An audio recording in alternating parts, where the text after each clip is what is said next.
I smoothed down my dress for what felt like the 100th time, my fingers tracing the familiar silky fabric. It was Jonathan's favorite, a deep burgundy number that hugged my curves just right. 10 years of marriage, and I still wanted to take his breath away. The mirror reflected back a woman I barely recognized, hair cascading in soft waves, makeup carefully applied, and eyes bright with anticipation. This was our night, our milestone, and I was determined to make it perfect. The dining room was my masterpiece. Soft candlelight danced across the walls, casting a warm glow over the table I'd spent hours setting. Fine china gleamed, each piece placed with meticulous care. The aroma of fresh roses mingled with the savory scent of Jonathan's favorite meal wafting from the kitchen. Our kids, 8-year-old Emily and 6-year-old Max, were safely tucked away at my parents' place for the night. Everything was in place for a magical evening. As I lit the last candle, my mind wandered back to our wedding day. We were so young, so full of dreams. Jonathan, with his boyish grin and starched tux, promising me the world. And me, believing every word. We'd weathered our fair share of storms since then, sleepless nights with colicky babies, financial struggles when Jonathan lost his job, the passing of my beloved grandmother. But we'd come out stronger, hadn't we? The clock on the mantel chimed 7, pulling me from my reverie. Jonathan was due any minute. I gave the room one last critical sweep, adjusting a fork here, straightening a napkin there. Perfect. My heart fluttered with a mix of excitement and nerves as I heard the familiar sound of his car pulling into the driveway. The front door opened, and I smoothed my dress one last time before stepping into the hallway. "Happy anniversary, darling," I called out, my voice lilting with excitement.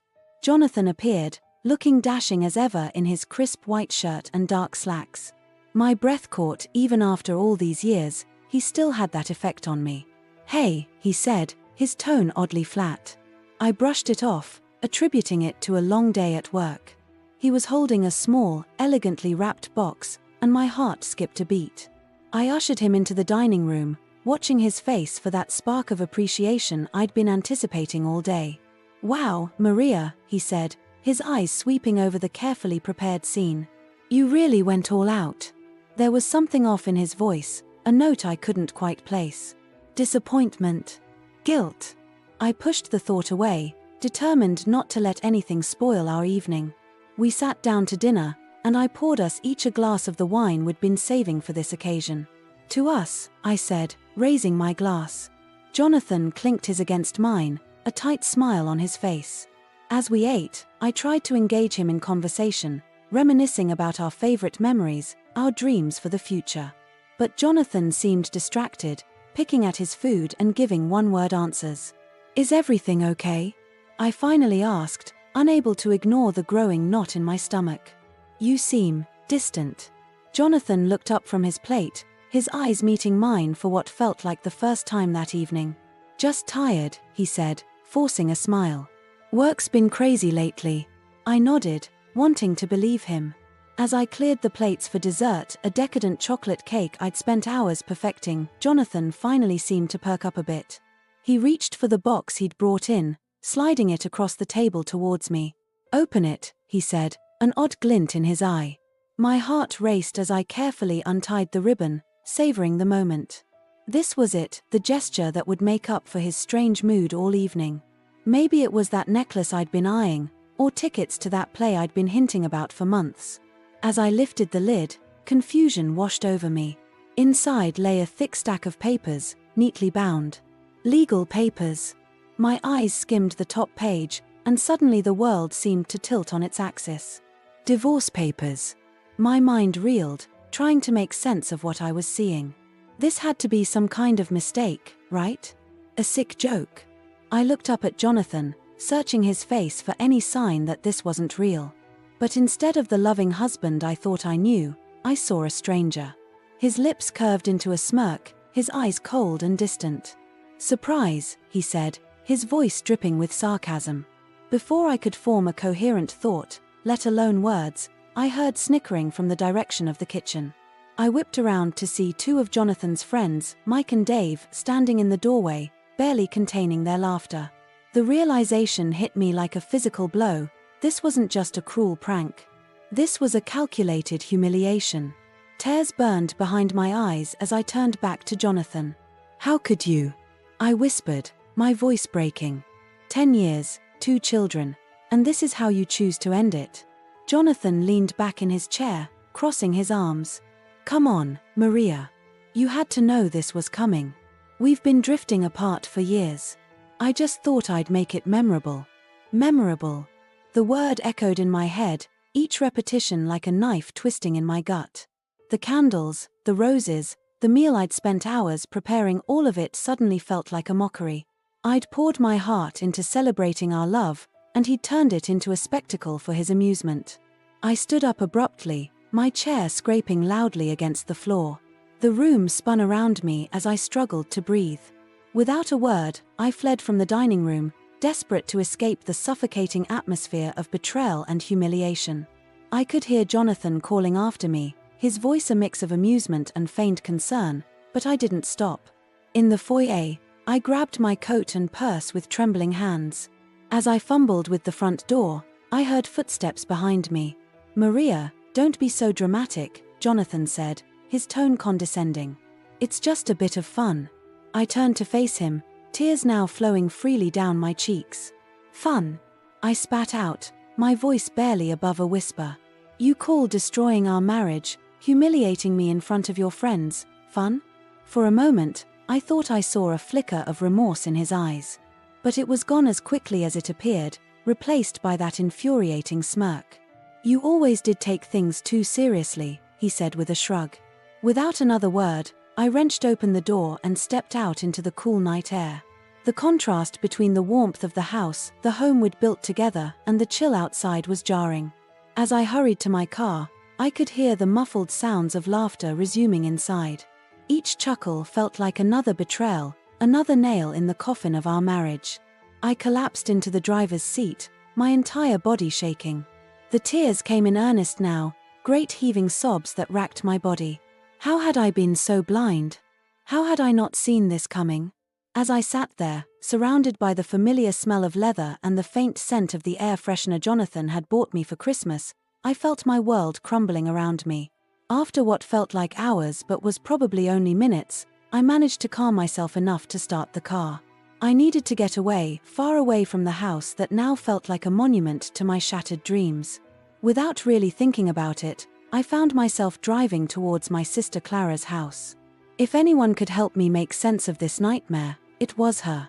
As I drove through the quiet streets of our suburban neighborhood, my mind raced. What would I tell the kids? How would I face our friends, our colleagues? The thought of the pitying looks, the whispered gossip, made me feel physically ill. And beneath it all, a question burned. Why? Why had Jonathan chosen to end things like this? Was our entire marriage just a joke to him? By the time I pulled into Clara's driveway, I felt hollowed out. The initial shock was wearing off, replaced by a deep, aching numbness. I barely had the strength to lift my hand and ring the doorbell. When Clara opened the door, one look at my face told her everything she needed to know. "Oh, Maria," she breathed, pulling me into a fierce hug. And there, in my sister's arms, I finally let myself fall apart completely. I don't know how long I sat there in Clara's living room, my makeup smeared and tissues crumpled in my lap. Time seemed to lose all meaning as the events of the evening replayed in my mind on an endless loop. Clara, bless her, didn't push me to talk. She just sat beside me, her hand on my back, a silent pillar of support. When I finally found my voice, it came out as a hoarse whisper. "He had divorce papers, Clara. On our anniversary." The words hung in the air, their weight almost tangible. Clara's sharp intake of breath was the only indication of her shock. "That son of a," she started, then caught herself. "I'm so sorry, Maria. I can't even imagine." I shook my head, still struggling to process it all. His friends were there, laughing. Like it was all some big joke. The humiliation burned anew as I recalled their snickers.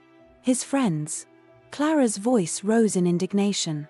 "Who does he think he is? Some frat boy pulling a prank? This is your life, your marriage." Her anger, oddly enough, helped ground me. It was easier to focus on Clara's outrage than to confront the swirling mess of emotions inside me. I don't know who he is anymore, I admitted. The man I married. I thought I knew him. But this is a stranger. Clara stood up abruptly, pacing the room. There has to be more to this. Is he seeing someone else? The question hit me like a physical blow. In all the shock and pain, I hadn't even considered that possibility. I don't know, I said, and the realization that I truly didn't know much about my husband's life anymore brought a fresh wave of tears. We've been busy, with work and the kids. But I never thought. Clara sat back down, taking my hands in hers. Listen to me, Maria. This isn't your fault. Whatever's going on with Jonathan, whatever led to this, it's on him. Not you. I nodded mechanically, wanting to believe her words but struggling to internalize them. My mind was already racing, analyzing every interaction, every late night at the office, every distracted conversation over dinner. Had I missed the signs? Had I been too caught up in my own life to notice my marriage crumbling? The kids, I said suddenly, sitting up straight. Oh God, Clara, what am I going to tell Emily and Max? The thought of my children, blissfully unaware at their grandparents' house, made my heart ache. Clara squeezed my hands. You don't have to figure that out right now. Tonight, you rest. Tomorrow, we'll start sorting things out. I let out a shaky breath, grateful for my sister's practical nature. You're right. I can't believe this is happening. As the initial shock began to wear off, other realities started to set in. Where would I live? Would I have to find a new job? How would we handle custody? Each new question felt like another weight pressing down on me. I feel so stupid, I confessed, my voice barely above a whisper. All day, I was so excited. I thought we were celebrating our love, our life together. And he was just waiting to drop this bomb. Clara's expression softened. You're not stupid, Maria. You're loving and trusting. Those are beautiful qualities. Jonathan's the one who should be ashamed. We sat in silence for a while, the ticking of Clara's antique clock the only sound in the room. My mind drifted back to earlier in the evening, before everything fell apart. The careful preparations, the anticipation, the hope, it all seemed like a cruel joke now. I kept thinking about our wedding day, I said, breaking the silence. How happy we were, how full of dreams. When did it all go wrong, Clara?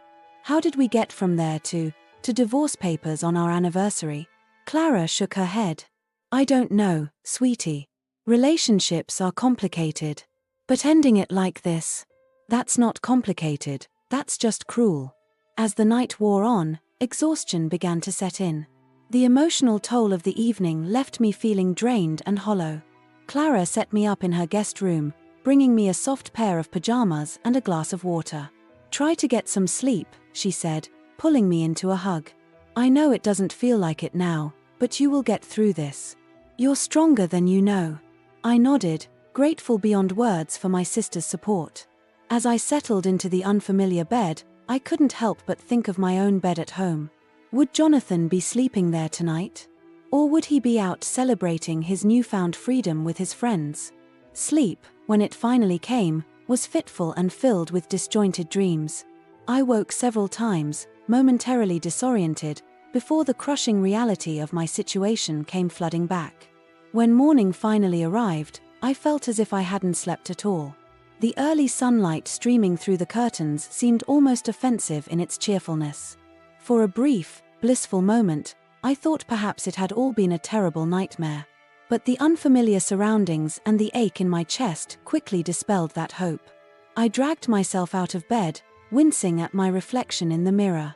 My eyes were puffy from crying, my hair a tangled mess. This was not how I had imagined I'd look the morning after my 10th wedding anniversary. The smell of coffee lured me to the kitchen, where I found Clara already up and bustling around. She took one look at me and wordlessly poured me a large mug. "How are you feeling?" she asked gently, sliding the coffee across the counter.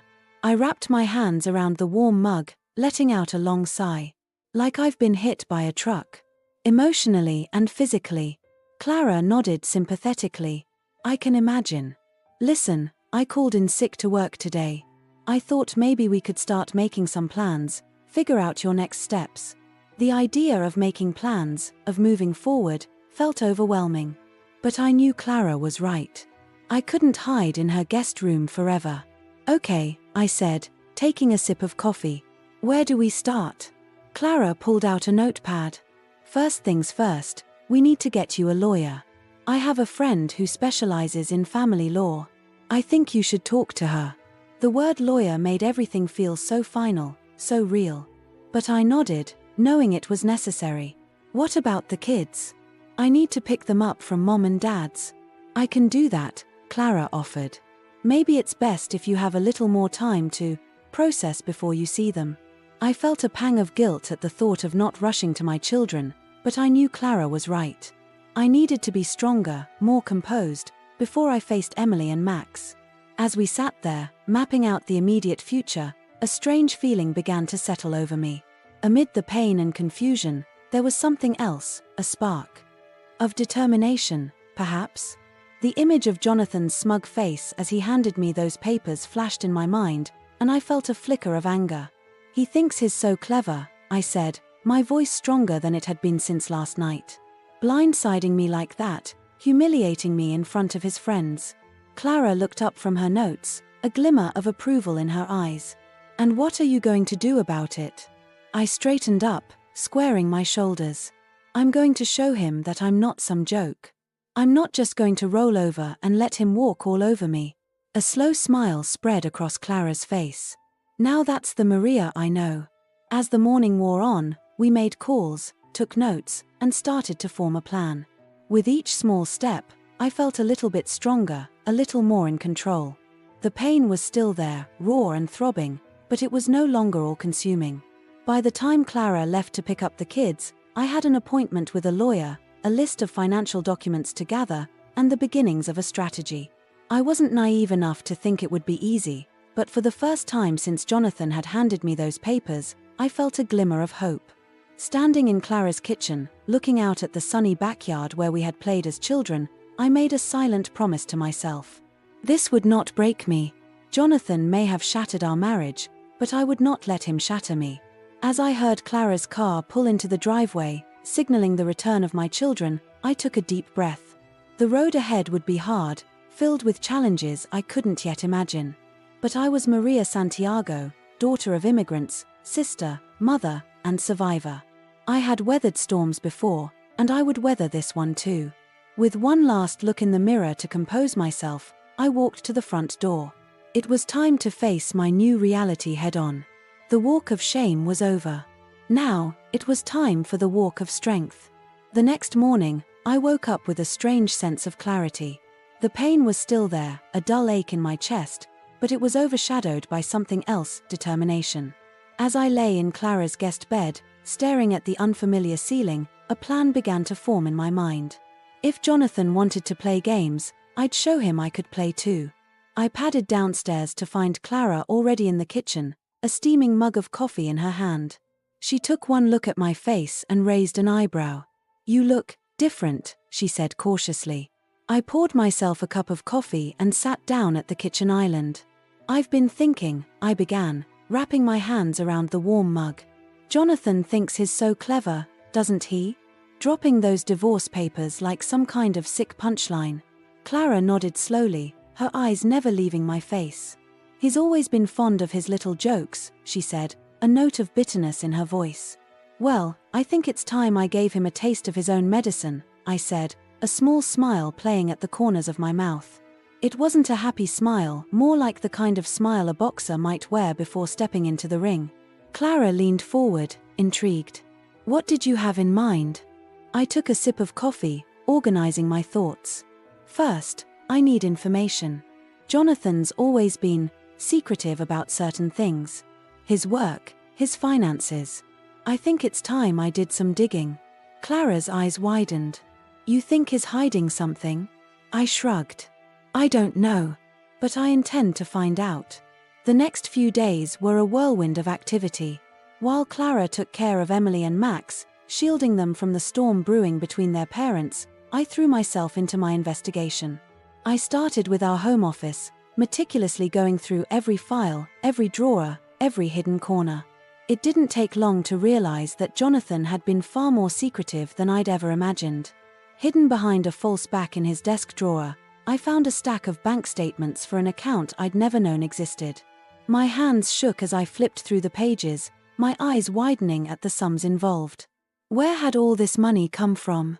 But that was just the beginning. As I dug deeper, a pattern began to emerge. Mysterious business trips that didn't align with his company's records. Email exchanges with names I didn't recognize, filled with coded language that made my skin crawl. And then, buried in a folder of old tax documents, I found a lease agreement for an apartment across town, signed 6 months ago. My heart pounded as the pieces began to fall into place. The late nights at the office, the sudden business trips, the gradual emotional distance, it all made a sickening kind of sense now. Jonathan hadn't just been planning to leave me, he'd been living a double life for months, maybe even years. Armed with this knowledge, I reached out to the lawyer Clara had recommended, a sharp-eyed woman named Evelyn Ross. When I laid out everything I'd discovered, her eyebrows shot up.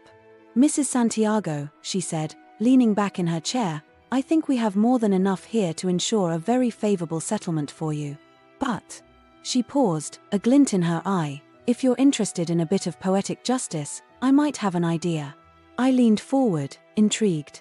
"I'm listening."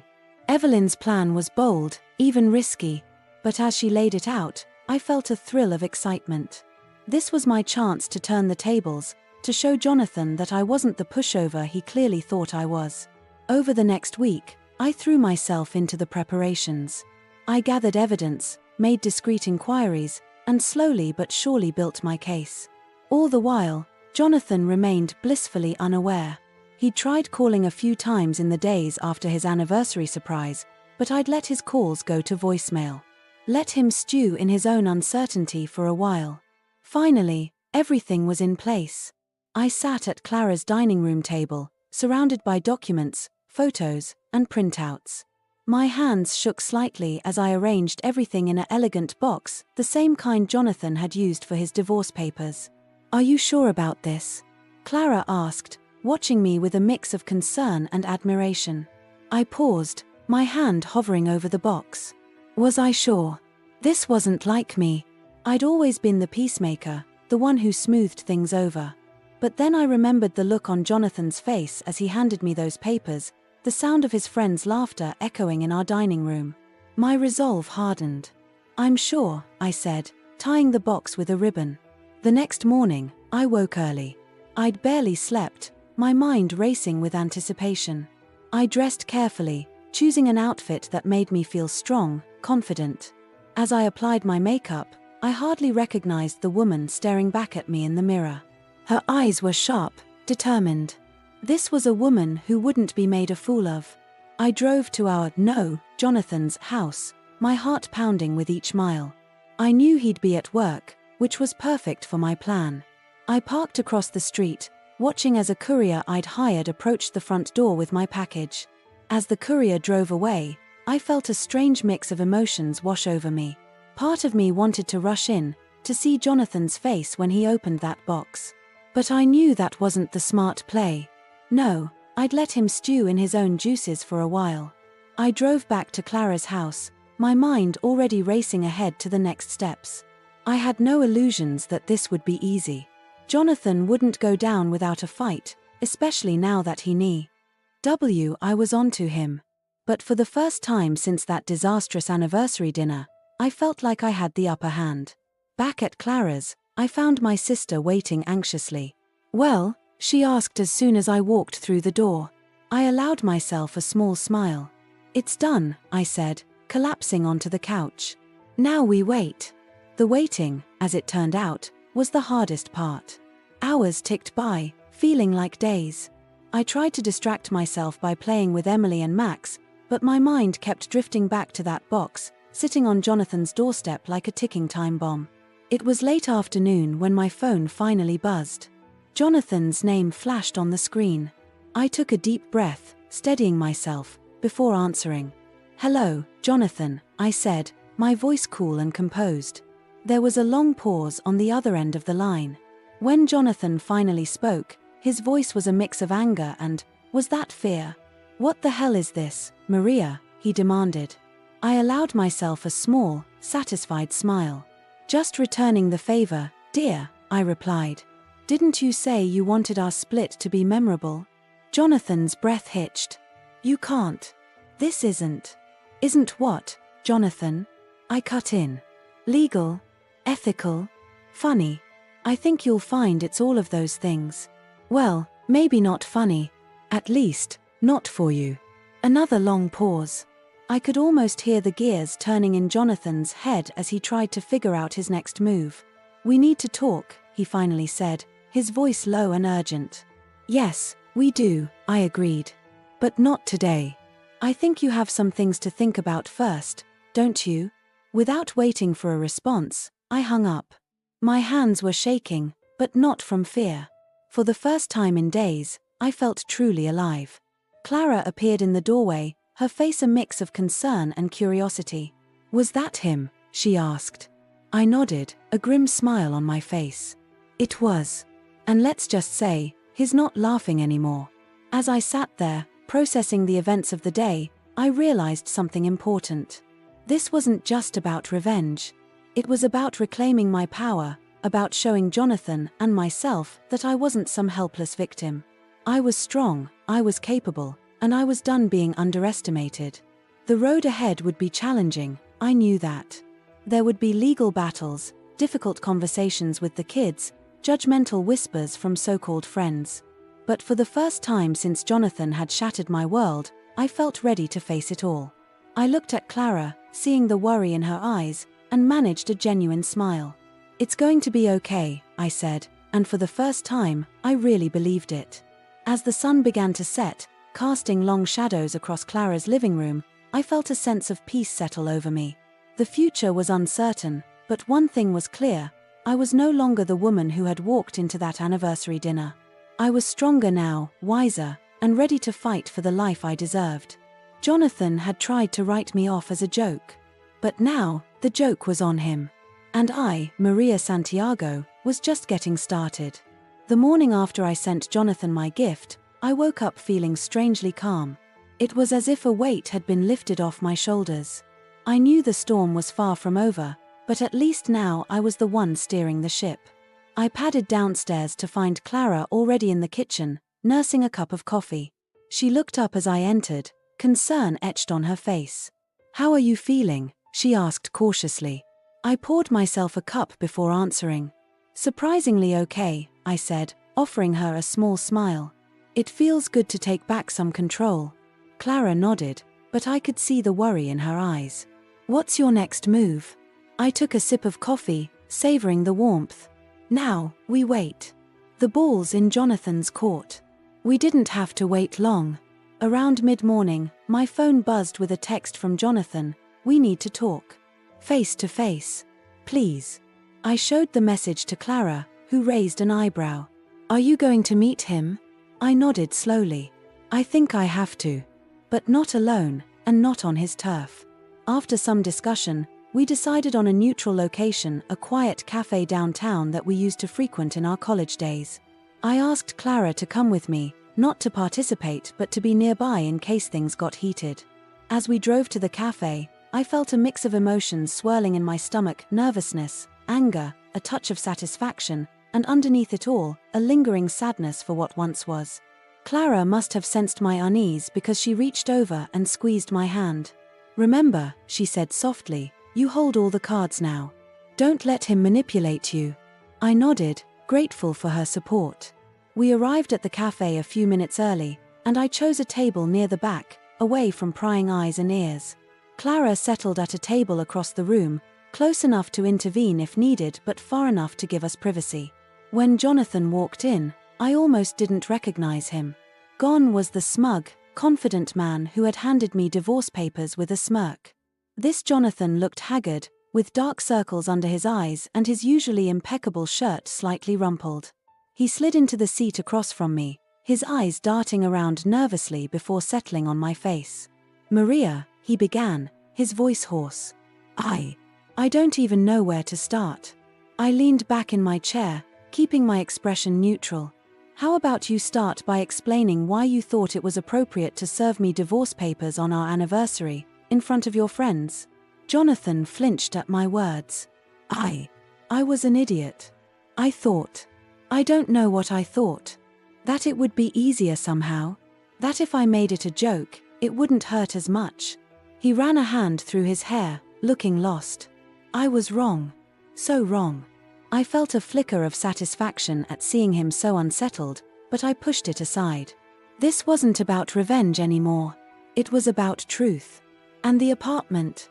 The secret bank account. Were those just jokes too? His head snapped up, eyes wide with shock. How did you? I'm not as naive as you seem to think, Jonathan, I said coolly. Once I started looking, it wasn't hard to find the breadcrumbs you left behind. He slumped in his seat, looking defeated. I never meant for any of this to happen, he mumbled. I leaned forward, my voice low and intense. What exactly did you mean to happen, Jonathan? Because from where I'm sitting, it looks like you've been planning this for months, maybe even years. He met my gaze, and for a moment, I saw a flicker of the man I had married. It wasn't like that, Maria. At least, not at first.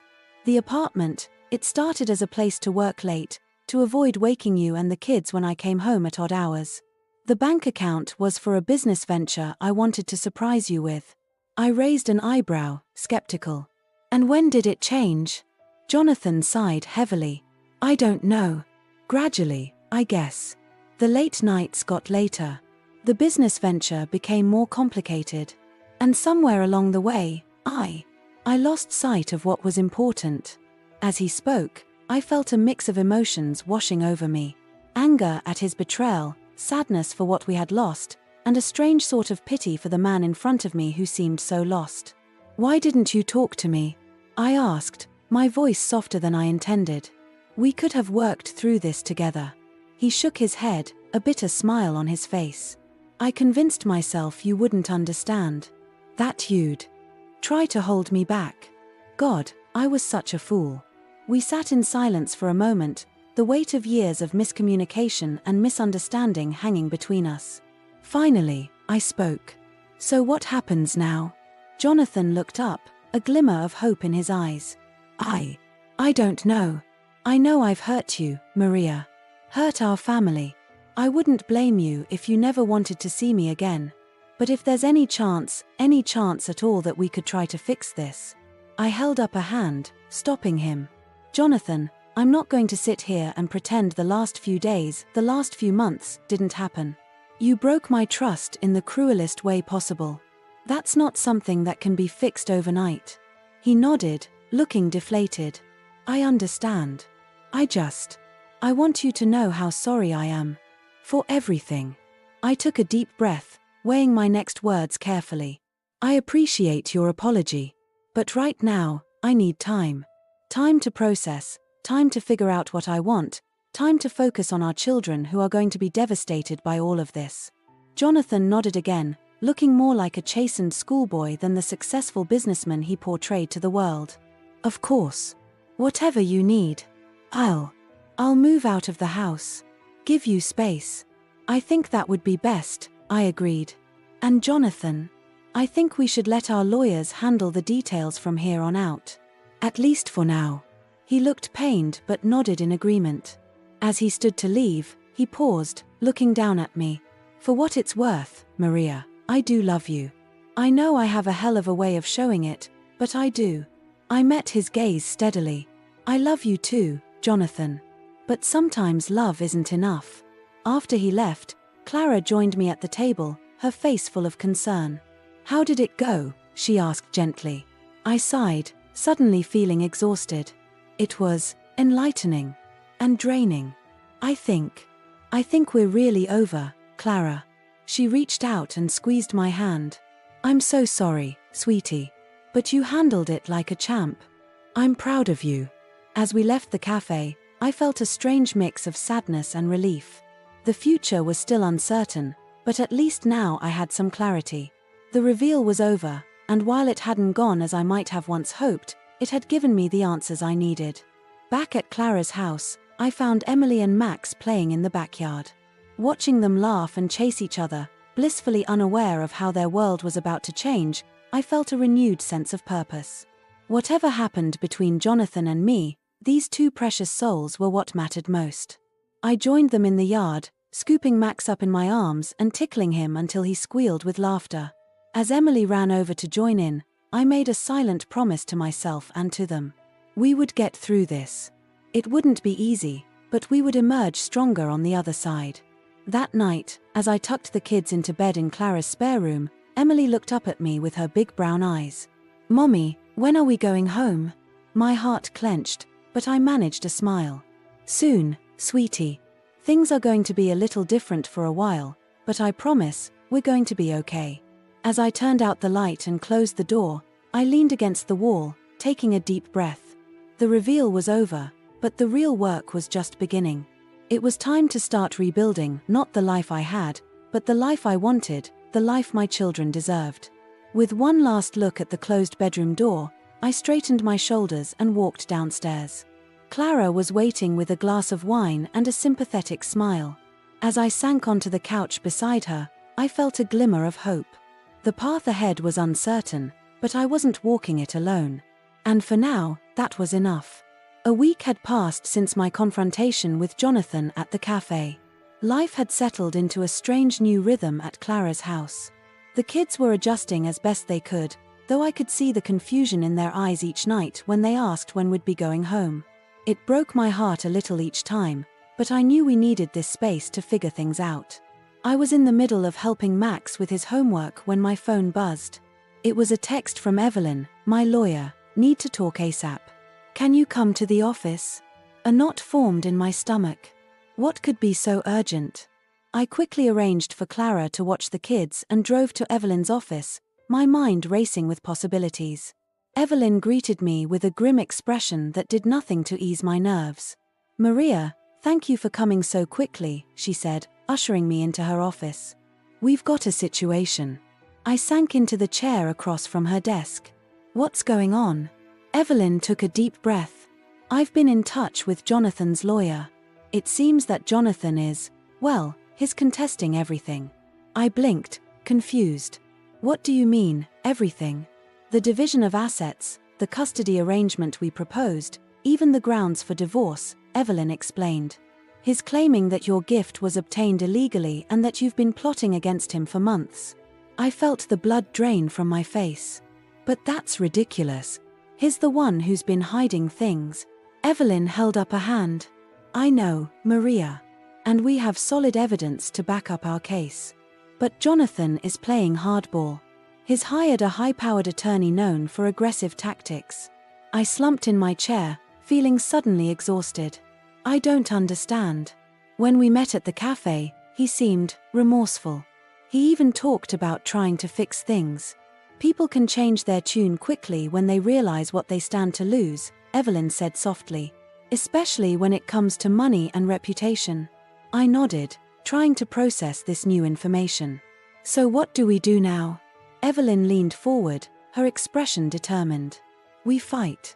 We've got truth on our side, Maria. It might get messy, but I promise you, we're not backing down." As I left Evelyn's office, my head was spinning. How had things escalated so quickly? I found myself driving aimlessly, not ready to face Clara and the kids just yet. Without really thinking about it, I ended up at the park where Jonathan and I used to take the kids on weekends. I sat on a bench, watching families play and couples stroll hand in hand. It all seemed so normal, so peaceful. How had my life become this tangled mess? My phone buzzed again. This time, it was Jonathan.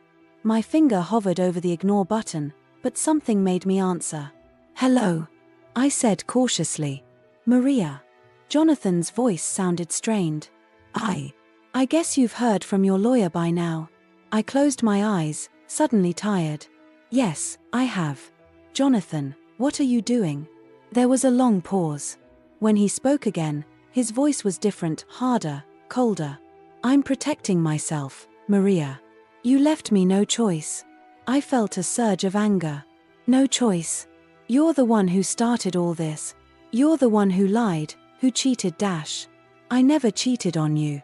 Jonathan interrupted, his voice rising. The apartment, the money, it wasn't what you think. Then explain it to me, I challenged. Because from where I'm standing, it looks pretty clear. Another pause. I can't, he finally said. Not over the phone. Not like this. I sighed, pinching the bridge of my nose. Then why are you calling, Jonathan? I don't know, he admitted. I guess I just wanted to hear your voice. To see if there was any chance we could work this out without lawyers and courts. For a moment, I felt a flicker of hope. Maybe there was still a way to salvage this, to avoid a bitter legal battle. But then I remembered the look on his face when he handed me those divorce papers, the sound of his friends laughing at my humiliation. I think it's too late for that, I said quietly. You made your choice, Jonathan. Now we both have to live with it. I ended the call before he could respond, feeling drained.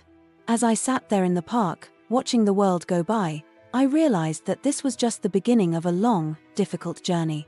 The next few weeks were a blur of meetings with Evelyn, discussions with Clara, and doing my best to keep life as normal as possible for Emily and Maximum. Jonathan had moved out of our house, staying with a friend, he said. Part of me was tempted to move back home with the kids, but Evelyn advised against it until we had a formal agreement in place. It was during one of our strategy sessions with Evelyn that the next bombshell dropped. She had just finished outlining our approach for the upcoming mediation when her assistant knocked on the door. I'm sorry to interrupt, the young man said, looking nervous, but there's something you need to see. He handed Evelyn a tablet. As she read whatever was on the screen, her eyebrows shot up. Oh, this is not good, she muttered. What is it? I asked, my heart racing. Evelyn turned the tablet so I could see. It was a local news website, and there, splashed across the top, was a headline that made my blood run cold. Local businessman claims wrongful divorce, wife's revenge plot exposed. I snatched the tablet, my eyes skimming the article in disbelief. It was all there, a sanitized version of our anniversary dinner, twisted to make Jonathan look like the victim. He claimed I had been secretly gathering information for months, planning to leave him and take everything. The gift I had sent him was portrayed as blackmail. This is insane, I sputtered. How can they print this? Evelyn's face was grim. It's a smart move on his part. He's trying to control the narrative, to paint himself as the wronged party. I felt sick. But it's all lies. We have proof which we can't release to the public without compromising our legal strategy, Evelyn finished. Maria, I'm so sorry. I didn't see this coming. I slumped in my chair, feeling the weight of it all crashing down on me. What do we do now? Evelyn reached across the desk and took my hand. We stay the course. This doesn't change the facts of the case. But we need to be prepared for things to get uglier. As I left Evelyn's office, my phone was already buzzing with messages. Friends, family, even colleagues all asking about the article, some offering support, others demanding explanations. I ignored them all, needing time to think. I found myself driving to our old house, my house now, I supposed, though it didn't feel like home anymore. As I pulled into the driveway, I saw a figure sitting on the front steps. Jonathan. For a moment, I considered driving away. But no, I was done running. I got out of the car and approached him, my heart pounding. What are you doing here? I asked, my voice surprisingly steady. Jonathan looked up, his face a mask of conflicting emotions. I wanted to warn you. About the article. I tried to stop it, but save it, I cut him off. You could have stopped it, Jonathan. You chose not to. He stood up, reaching out as if to touch me, then thinking better of it. Maria, please. This isn't what I wanted. Things have just spiraled out of control. I laughed, a harsh, bitter sound. And whose fault is that? You started this, Jonathan. You broke us. I know, he said softly. And I'm sorry. More sorry than you can ever know. For a moment, I saw a glimmer of the man I had fallen in love with all those years ago. But it was gone in an instant, replaced by the stranger who had betrayed me so cruelly. Sorry isn't enough, I said, my voice barely above a whisper. Not anymore. As I turned to go back to my car, Jonathan called out, "What are you going to do?" I paused, looking back at him. In that moment, standing in front of the home we had built together, I felt a strange mix of sadness, anger, and determination. "I'm going to fight," I said simply.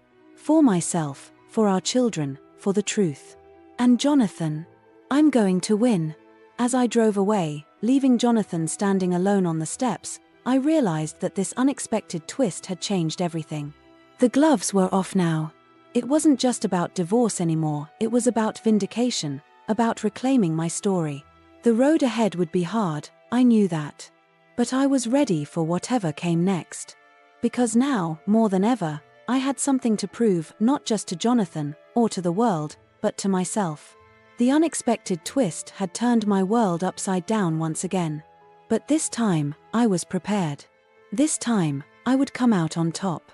The months that followed were some of the most challenging of my life. The divorce proceedings dragged on, each day bringing new hurdles and heartaches. But with each obstacle, I found myself growing stronger, more determined. Evelyn, my steadfast lawyer and now friend, worked tirelessly to counter Jonathan's aggressive tactics. We spent countless hours poring over documents, building our case, and preparing for court. It was exhausting, but I refused to back down. The kids, bless their hearts, were resilient through it all. Emily, at 10, was old enough to understand some of what was happening. She'd curl up next to me on Clara's couch some nights, asking questions I wasn't always sure how to answer. "Mom," she said one evening, her big brown eyes serious, "is Dad a bad person now?" I pulled her close, choosing my words carefully. "No, sweetie. Your dad isn't bad. He's made some mistakes, and right now, he's not being very nice. But he still loves you and Max very much." Max, at 8, was more confused than anything. He'd ask almost daily when we were going home, when Dad was coming back. Each time, it broke my heart a little more. Throughout it all, Clara was my rock. She opened her home to us indefinitely, helped with the kids, and provided a shoulder to cry on during my darkest moments. I don't know how I would have made it through without her. As the court date approached, the pressure intensified. Jonathan's PR campaign had painted me as a vindictive, gold-digging wife, and I felt the stares and whispers whenever I went out in public. There were days I wanted to scream the truth from the rooftops, but Evelyn always cautioned patience. "Let the evidence speak for itself," she'd say. "The truth will come out in court." And come out it did. The day of the trial dawned bright and clear, a stark contrast to the storm raging inside me. As I dressed in the conservative suit Evelyn had advised, I caught sight of myself in the mirror. The woman staring back at me was different from the one who had walked into that anniversary dinner months ago. Stronger. Fiercer. Ready. The courtroom was packed, the air thick with tension. Jonathan sat on the other side with his lawyer, looking polished and confident. But as our eyes met briefly, I saw a flicker of something else. Uncertainty. Regret. I couldn't be sure. As the proceedings began, I steeled myself for what was to come. Jonathan's lawyer went on the offensive immediately, painting me as a manipulative S.